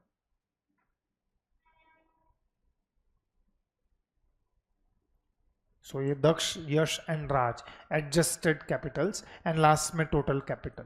लेकिन अवेलेबल कैश के बाद I have 4 outsiders liability. Which are the 4 outsiders liability? Trade loans, bank overdraft, other loans and creditors. What is common in these 4? ये चारों में कॉमन क्या है? What is common in this 4? All 4 are outsider. ठीक है, और एक चीज कॉमन है, all 4 are outsider liability, but all 4 are unsecured outsiders liability.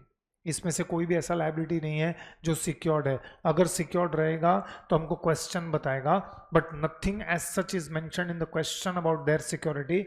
सो हम ये चारों को अनसिक्योर्ड लायबिलिटीज मानते हैं। ये मैंने पॉइंट क्यों बताया? क्योंकि अब थोड़ी देर में हमको पता चलेगा, but right now let us proceed. Can you tell me how much is trade loan का बैलेंस? लायबिलिटीज साइड पे चेक करके बताओ, how much is the balance in trade loans? 3 lakh. Okay, so write down trade loans के अंदर 3 lakhs।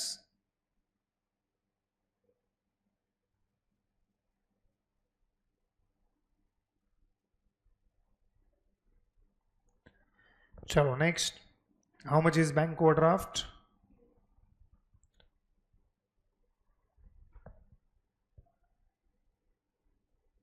3 lakh. चलो next. How much is other loans?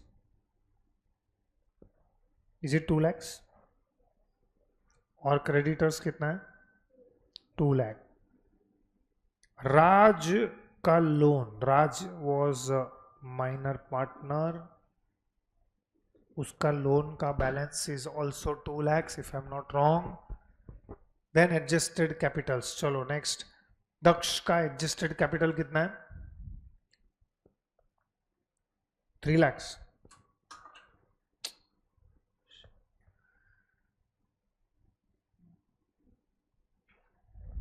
यश का कितना है?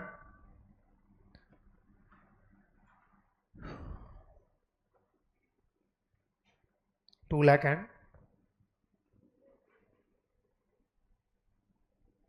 1 lakh. चलो always have habit of totalling. No need to copy. Trade loan से total करने का स्टार्ट करोगे. Of course you will not start totalling from available cash. So trade loan से copy करना ज्यादा टोटल करना स्टार्ट करो. बोलो how much is the total? 18 lakhs. So total liabilities में लिख दो 18 lakhs.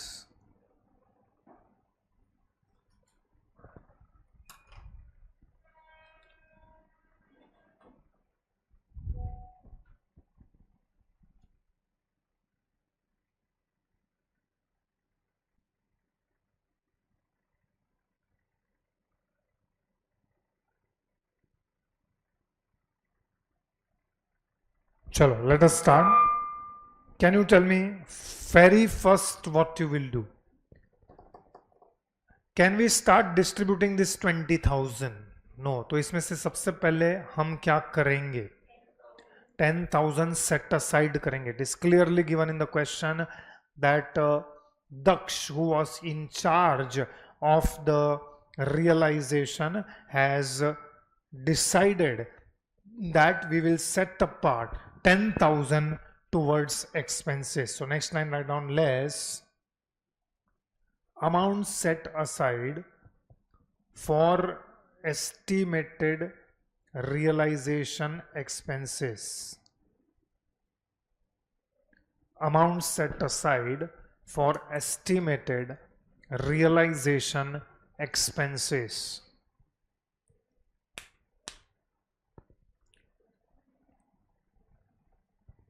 Okay, now can you tell me, don't have to total, but आप मुझे बताओ orally कि हमारे पास कैश कितना बचता है after setting aside 10,000 for realisation expenses. 10,000. क्या वो 10,000 हम डिस्ट्रीब्यूट कर सकते हैं? और अगर हम डिस्ट्रीब्यूट कर सकते हैं तो किसको पेमेंट करना चाहिए? First question, can you distribute that 10,000? Yes. Okay, किसको?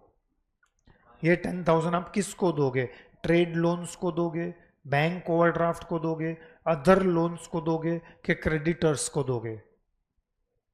Of course, there is no doubt that you will pay to the outsiders first. अब आउटसाइडर में 4 जन खड़े हैं लाइन में.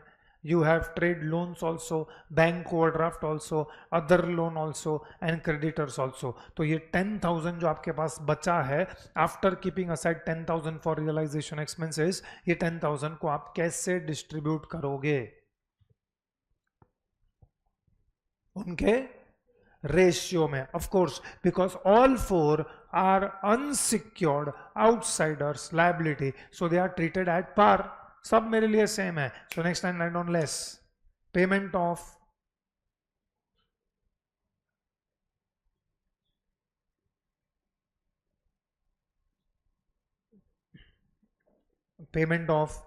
outsiders unsecured liabilities in 2 sorry, what is the ratio? 3:3:2:2. Payment of outsiders unsecured liabilities in 3:3:2:2.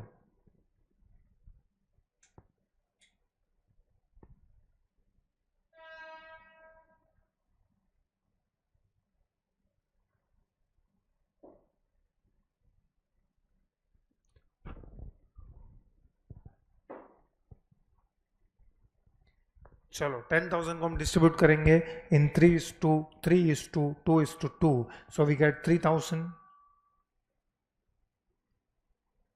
2,000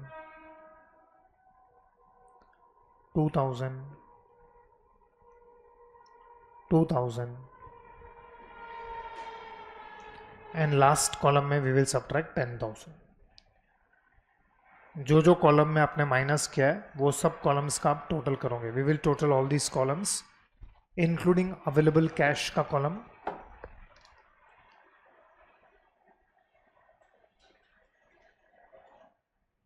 so 0, 2,97,000,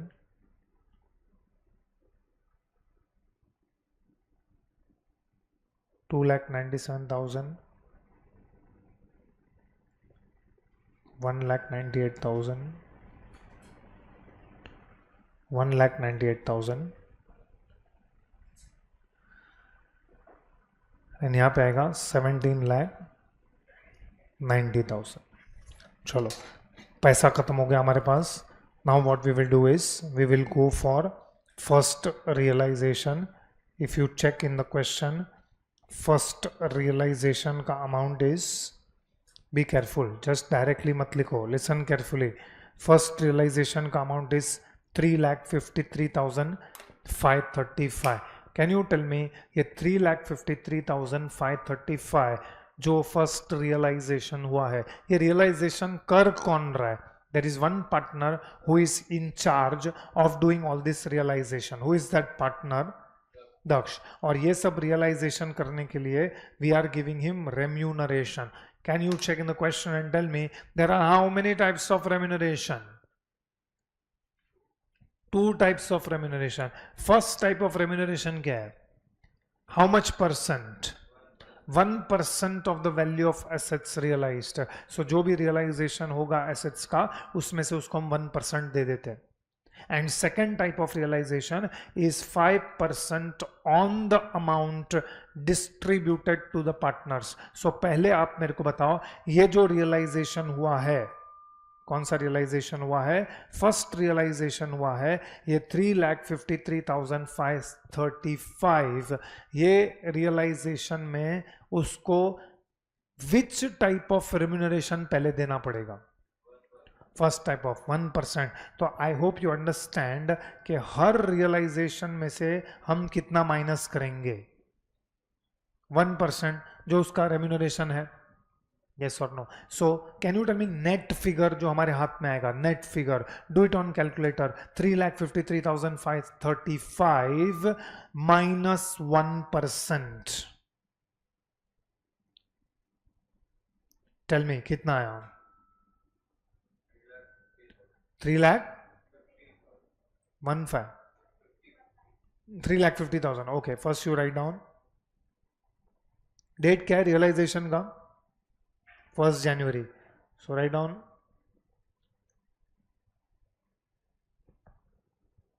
Jan 1 realization.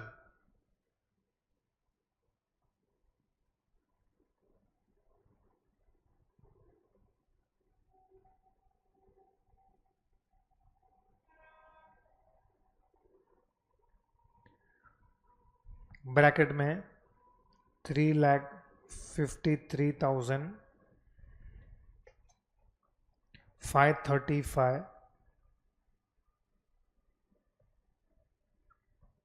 minus 1% is 3,50,000. Okay. Now मेरा question ध्यान से सुनो. Will you give second type of remuneration at this stage? Second type of remuneration is how much percent? 5%. Will you give that 5% now? क्यों no? We are not distributing amount to the partners at this stage. वो लोग ने क्या बोला है question में? that 5% का जो remuneration मिलेगा will be on the amounts that are distributed to the partners. उसमें भी आगे पढ़ो, amounts distributed to the partners, contribution other than loan, towards their contribution other than loan, मतलब you are distributing to the partners towards what? Capital. So अभी तक तो हम उनको कैपिटल्स को पेमेंट करना चालू नहीं कर रहे हैं. So now we will have to first distribute this 3,50,000. बोलो ये 3,50,000 आप किसको डिस्ट्रीब्यूट करोगे और कैसे? Outsider liability. You will continue to pay outsider liability. अब आउटसाइडर लायबिलिटी को पे कैसे करोगे? Ratio. What is the ratio now? क्यों रेशियो तो अभी चेंज हो गया ना. 297:297:198:198. मैथमेटिकली वो still is 3:3:2:2. yes or no? So write down less payment of outsiders unsecured liabilities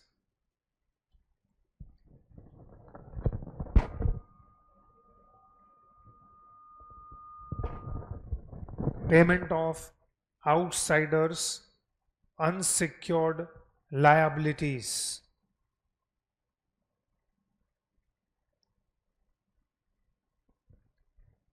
in 3:2:2:2.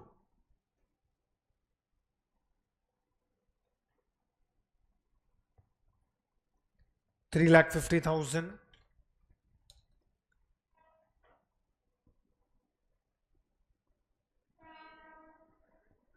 चलो 3,50,000 को हम डिस्ट्रीब्यूट करेंगे इन 3:3:2:2.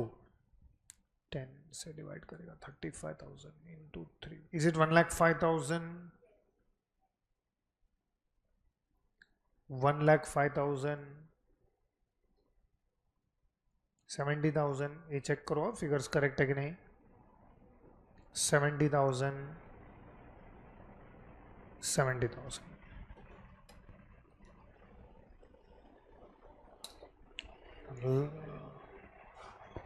कौन से एसी का रिमोट? उसका रिमोट नहीं है, डायरेक्टली चालू बंद होता है.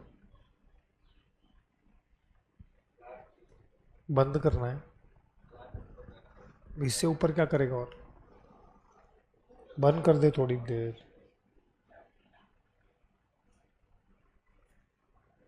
बंद कर दे थोड़ी देर.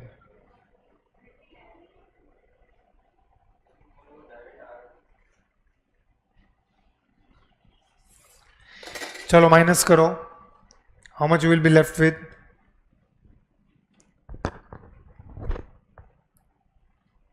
1,92,000. 1,92,000. 1,28,000. 1,28,000. लास्ट कॉलम का टोटल कितना है? 14,40,000. चेक करो. Are you getting this? चलो if yes let us go for next realisation. क्योंकि अब रियलाइजेशन का जो पैसा था वो खत्म हो गया है. Now write down next line में 15th February realisation. Feb 15 realisation 6,46,465. लेकिन इतना पैसा फर्म में नहीं आएगा बिकॉज इतने पैसे में से दक्ष खुद का रेम्यूनरेशन कट कर लेगा. कितना परसेंट रेम्यूनरेशन कट कर लेगा? 1%. Again I am asking the question, will you give that second type of remuneration to Daksh? No, because this is not amount distributed to the partners. Minus करो. चलो 6,46,465 minus 1% करो. Calculator पे कितना आता है? 6,40,000.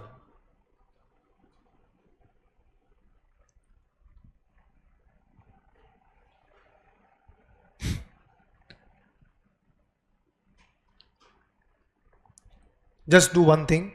अभी तक आउटसाइडर लायबिलिटी का पेमेंट नहीं हुआ है. What you do is, can you total this 1,92,000, 1,92,000, 1,28,000, 1,28,000. ये तीनों का टोटल कितना है? सॉरी चारों का टोटल कितना है? चेक करो fast.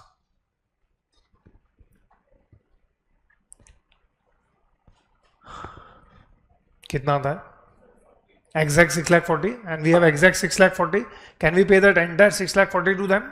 Yes. So next time write down less paid to outsiders unsecured liabilities fully.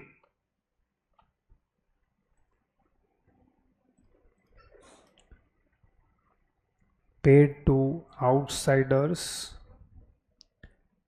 unsecured liabilities fully. So it is 6,40,000. Okay, at this stage I want total, and ये stage पे next liability को नीचे लेके आओ. In fact इसके बाद third realisation है, सबको नीचे लेके आओ, एवरीवन, मतलब सब कॉलम का टोटल करो. Outsiders liabilities have been paid fully. Now we are left with only partners liability, and partners liability maybe we are left with partners loan as well as partners capital. चलो next. I think we have last realization. जितना पैसा है उतना ही है भी हमारे पास. On 15th March, चलो 15th March realization, March 15 realization में बी केयरफुल. हाँ,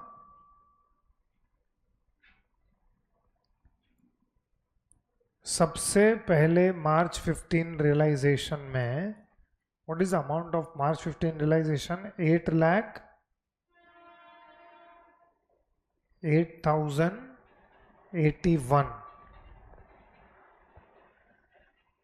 माइनस 1%. बोलो कितना बचता है? Exact 8 lakhs. सबसे पहले आप 8 lakhs में क्या करोगे? No, wrong. सबसे पहले 8 lakhs में आप क्या पे करोगे? ध्यान से सोच के बताओ. नो, अब एक ही चीज बचता है.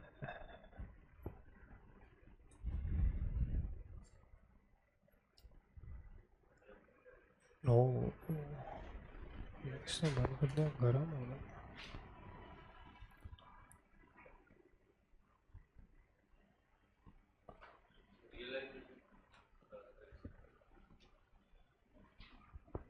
नो, हाँ, क्या पे करोगे? Realization expenses. कहां से आया realization expenses?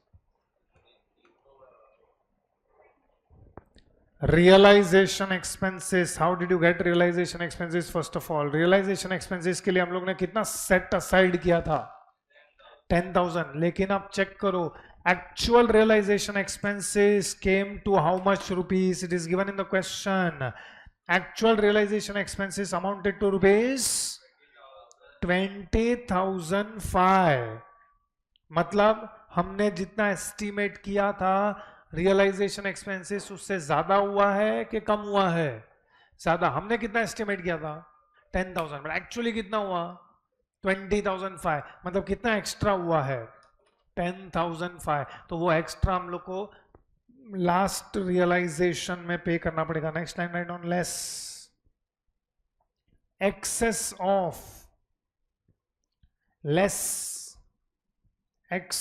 Of actual realization expenses. This was small important part. Less excess of actual realization expenses over estimated realization expenses.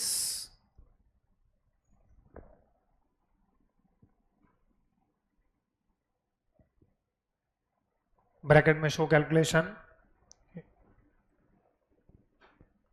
20,005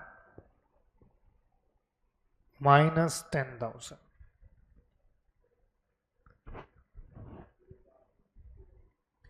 that is 10,005.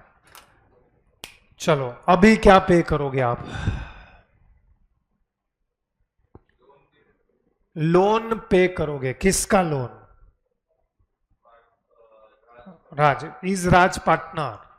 So partner को आप पेमेंट कर रहे हो, so will you not give Daksh his second part of his remuneration? Why no? Yes, because we are not paying partners contribution और partner towards contribution other than loan. हम उसके loan के सामने पेमेंट कर रहे हैं, तो अभी नहीं मिलेगा दक्ष को रेम्यूनरेशन, वो 5% वाला। So next line will be less. Payment of Raj loan,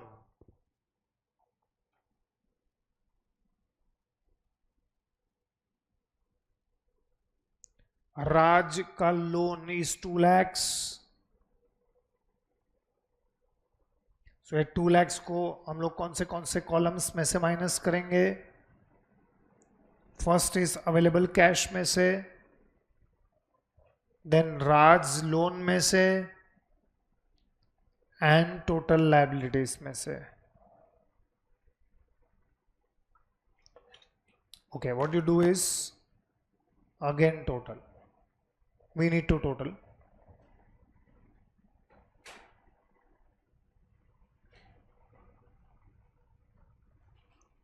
Raj का लोन 0 हो गया है।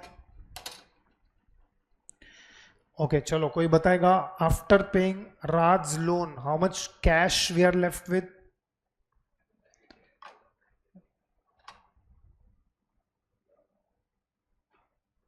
$5,89,995।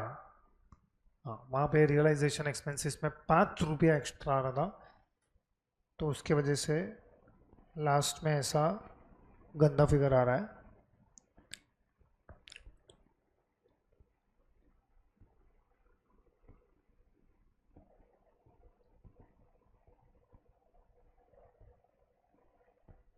$3 lakh, $2 lakh, $1 lakh।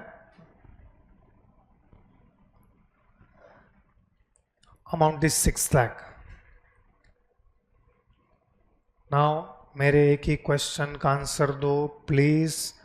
Are you going to start paying to partners towards their contribution other than loan? Yes और नो? मतलब will Daksh get now his second type of remuneration?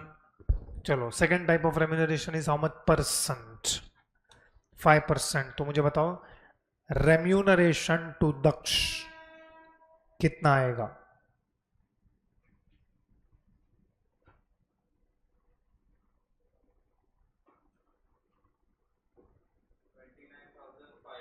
remuneration to दक्ष कितना आएगा?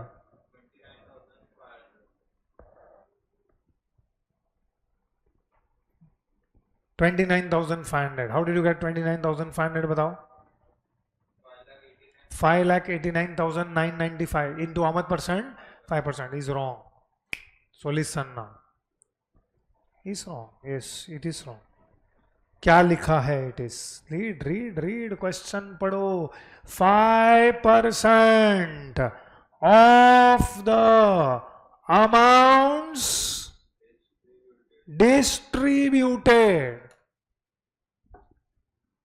ये जो 5,89,995 है, is it amount distributed to the partners or is it amount available for distribution to the partners?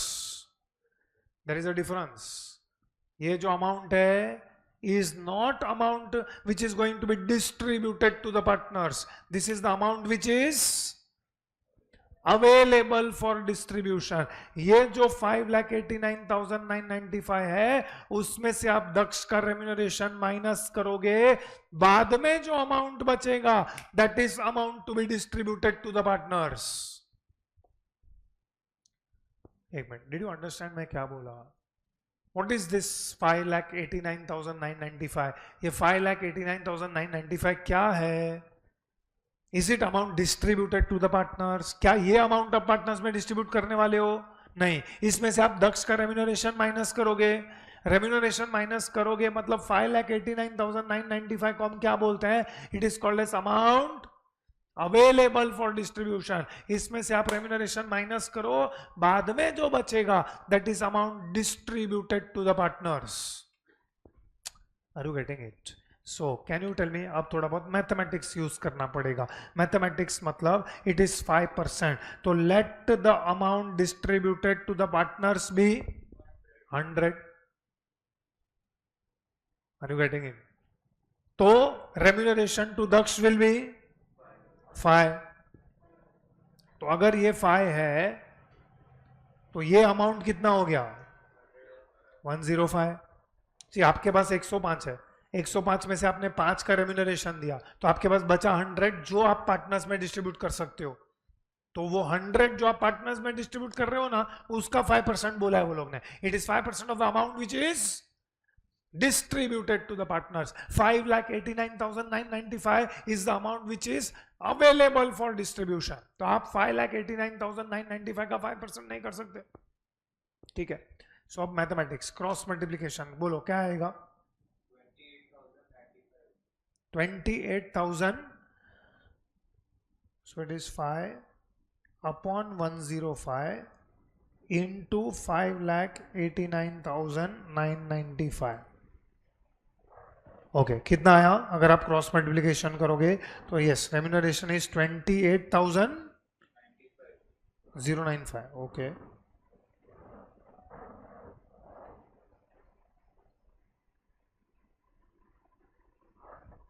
$28,095. Just for your presentation and understanding आप इसका total करोगे। Actually total का जरूरत नहीं है, बट मुझे टोटल करना है।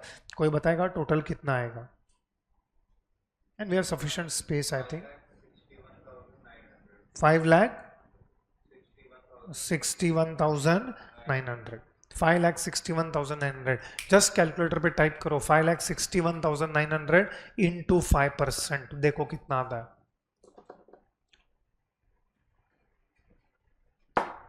28,095 आया।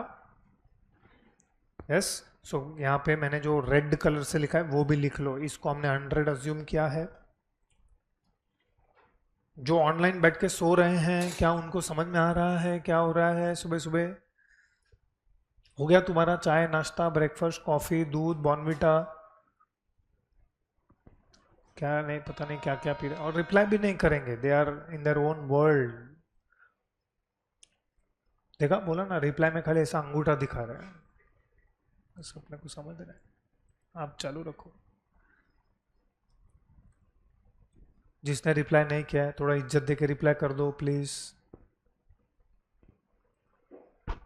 नहीं करेंगे ठीक है, मत करो, सोते रहो, कंटिन्यू स्लीपिंग। चलो everybody follow this calculation, this was a new part of this question. So कोई बताएगा अब हम किसको पेमेंट करेगा? अब मेरे पास है 561,900। So exactly this is what the situation मैं सोच रहा था या बता रहा था। टोटल मेरे को देना 6 लाख रुपया है, लेकिन पैसा अवेलेबल सिर्फ 561,900 है।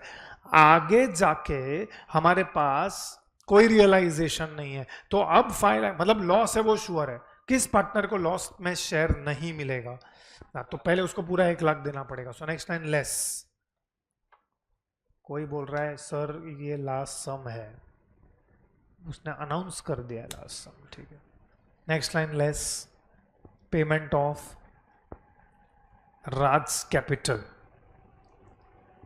Less payment of Raj capital.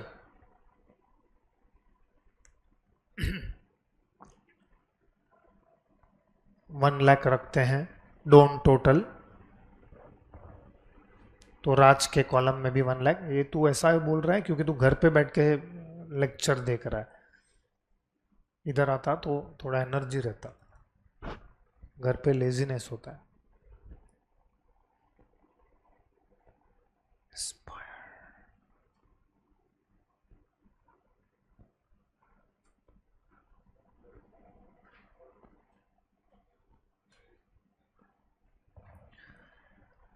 So 1 lakh will be subtracted from Raj का कॉलम, तो 1 lakh Raj is safe because he is minor, उसको उसका लोन का भी पैसा मिल गया, और कैपिटल का भी पैसा मिल गया.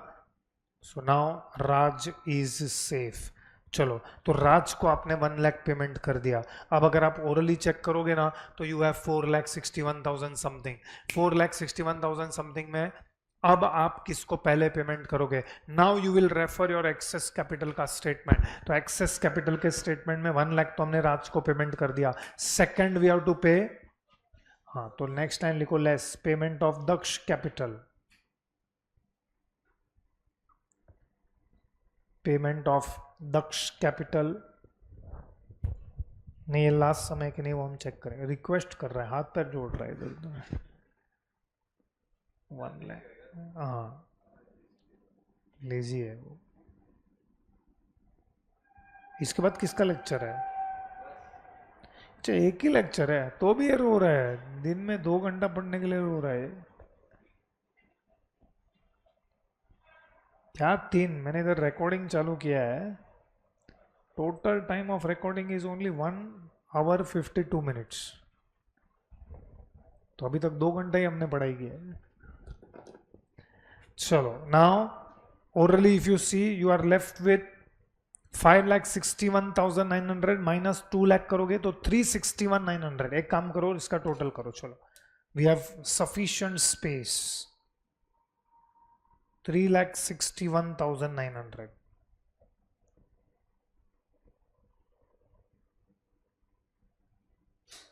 सो अभी इट इज 2 लाख,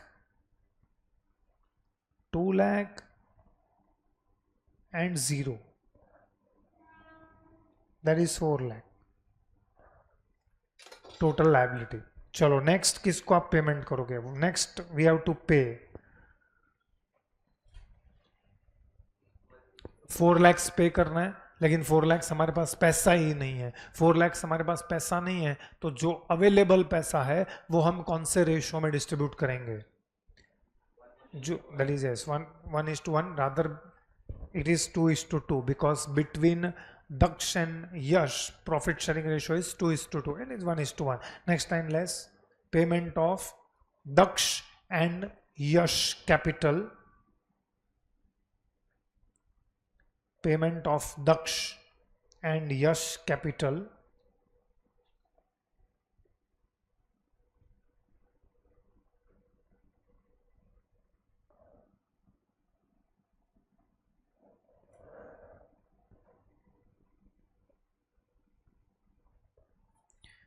चलो 361,900 को डिस्ट्रीब्यूट करो इन 1:1.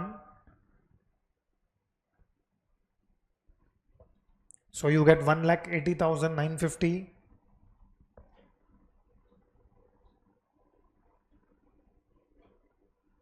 यहाँ पे भी आएगा 1,80,950. Total is 361,900.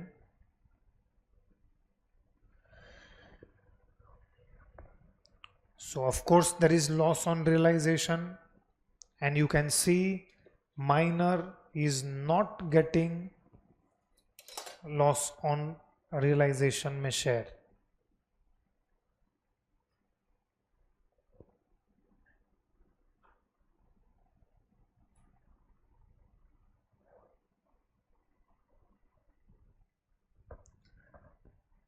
Loss on realization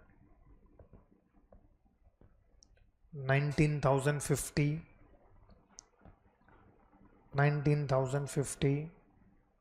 0 and is 38,100.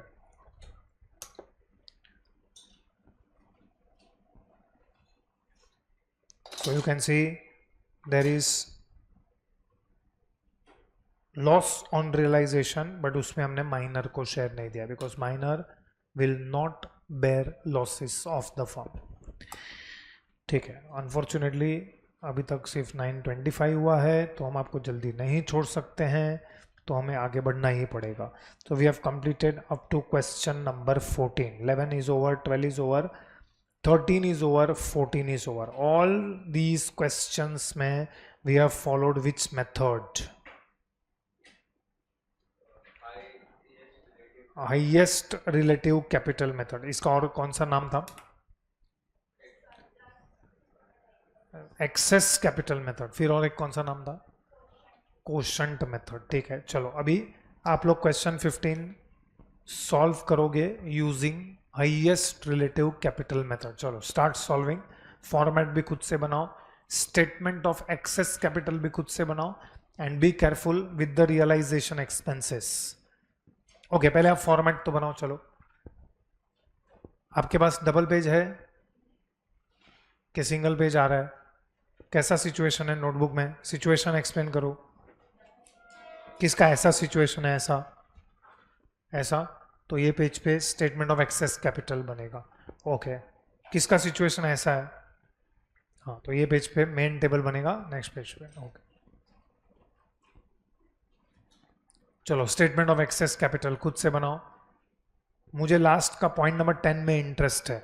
Question number 15 के पॉइंट नंबर 10 में मुझे इंटरेस्ट है कि आप पार्टनर्स को कैसे पे करोगे, बट पहले आप स्टेटमेंट ऑफ एक्सेस कैपिटल खुद से बनाओ। चलो be fast.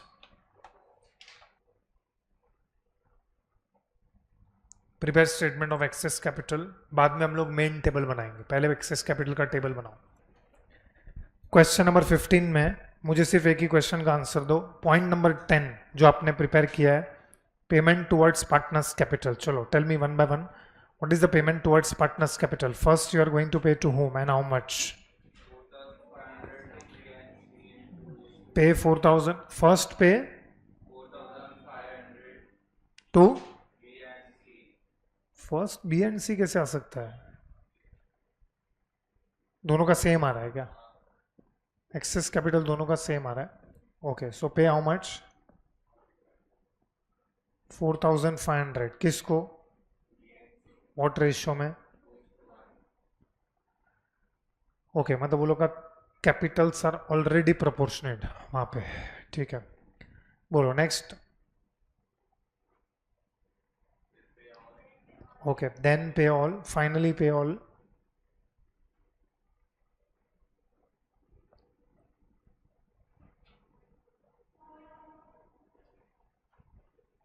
in what is the ratio? 2:2:1। चलो मुझे ये क्वेश्चन में बिफोर यू कंटिन्यू दो ही चीज डिस्कस करना है। कोई बताएगा नंबर 1 कितने कॉलम्स बनेंगे मेन टेबल में? पहला कॉलम कौन सा बनेगा?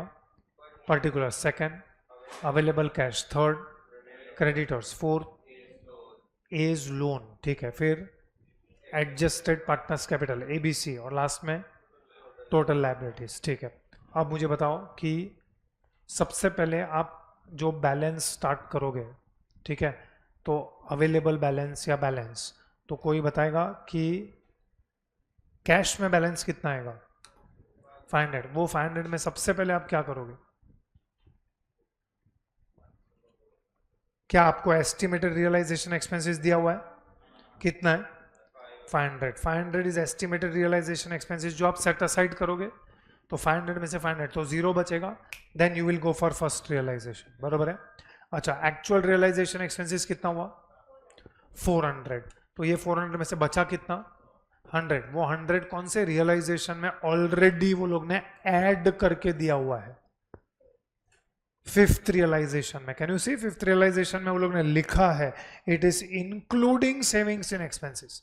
सो 100 रुपीज को अलग से ऐड करने का जरूरत नहीं है। चलो start preparing this table. Last तक मुझे आंसर चाहिए, मैक्सिमम 15 मिनट्स, और बाद में आप लोग चले जाना। We will continue tomorrow, but ये टेबल कंप्लीट करके जाना, उसके पहले जाना नहीं।